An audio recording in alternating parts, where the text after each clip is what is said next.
Welcome to another edition of Niger Innis Presents the Trump Revolution, a part of the TvAbraham network. Well, we're fortunate to hold over Kenneth Blackwell, a brilliant conservative leader in America for decades, for a second part of this interview.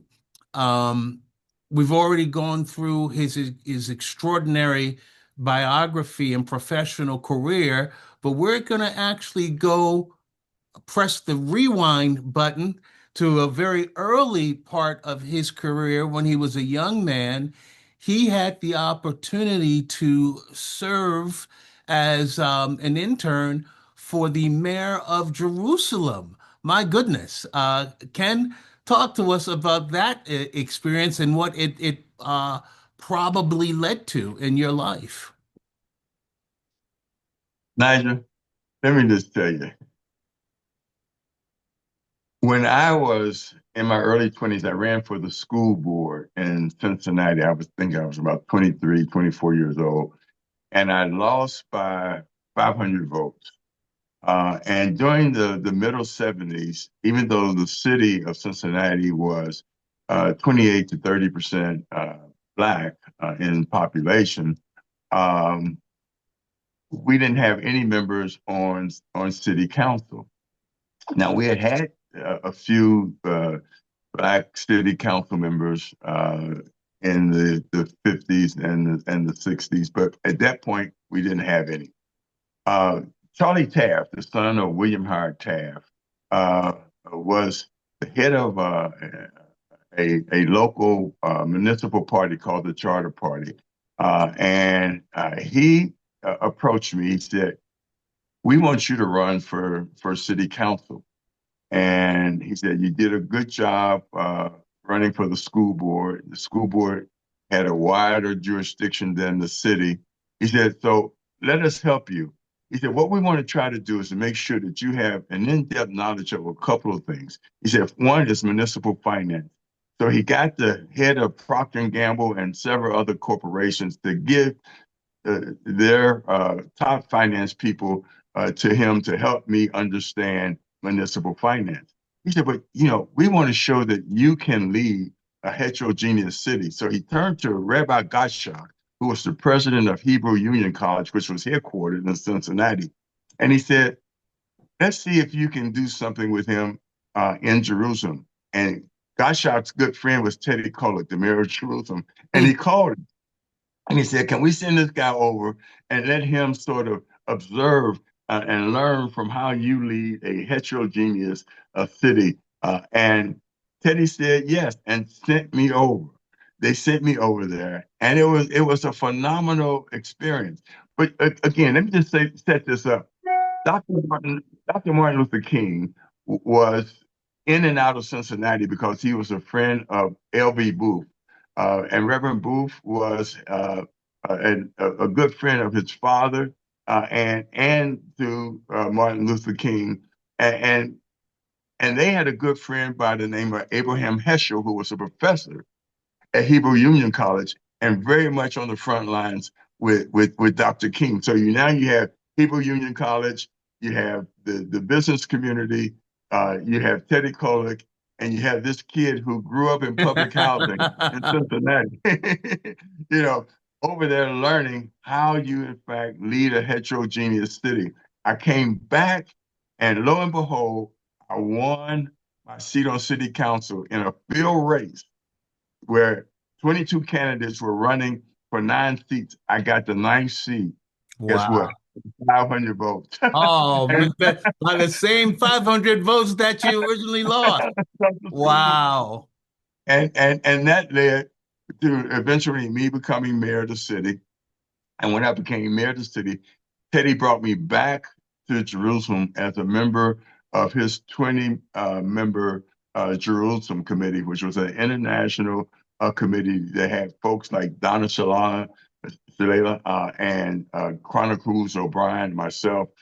We were on this committee where we dealt with all of the challenges facing the city of Jerusalem. So I've been in and out of Jerusalem over 30 times over the last, you know, 40 something years. So it was a great experience, but it started with Charlie Taft. And again, what I appreciate and learned from Taft, because he was with Roosevelt at Potsdam. He, he Wow, I was never knew part that. of that. And so I was able to sit and learn negotiating skills, skills of taking a balcony view and understanding geopolitical forces that were in harmony or in conflict with one another.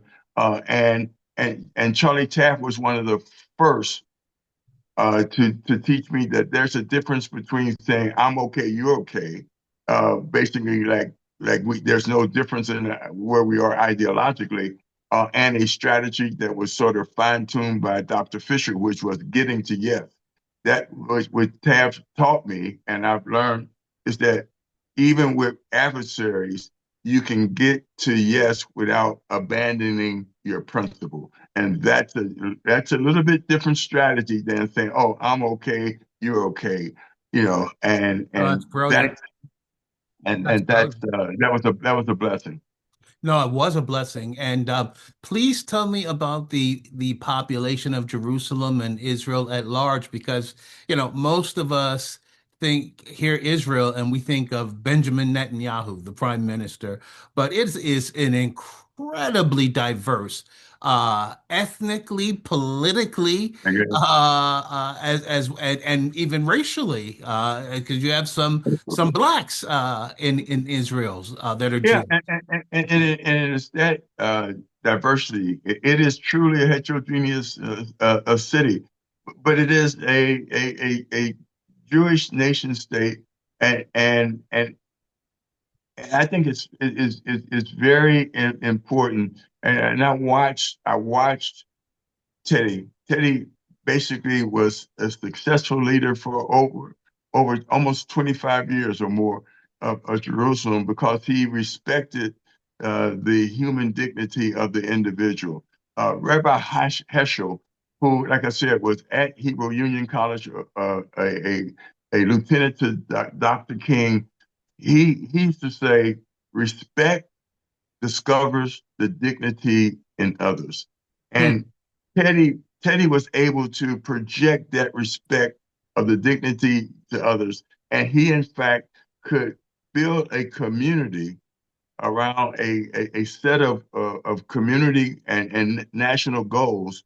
And he did it without abandoning his embrace of Judeo Christian Judeo heritage of the state of Israel. And so he understood, and I was able to appreciate that it is the fact that Israel was the Jewish state, and the United States of America was a constitutional republic that was guided by a constitution that was rooted in Judeo-Christian moral ethics. And Right. right in the middle of that was what Rabbi Heschel would say was the respect to the individuality, dignity of the individual, Speaking and of the respect. speaking of the individual, one of the things that are going to surprise my viewers is that you actually have a fairly large, not majority, but a fairly large Palestinian Israeli population in Yeah, Jerusalem and serving yeah, in the Knesset.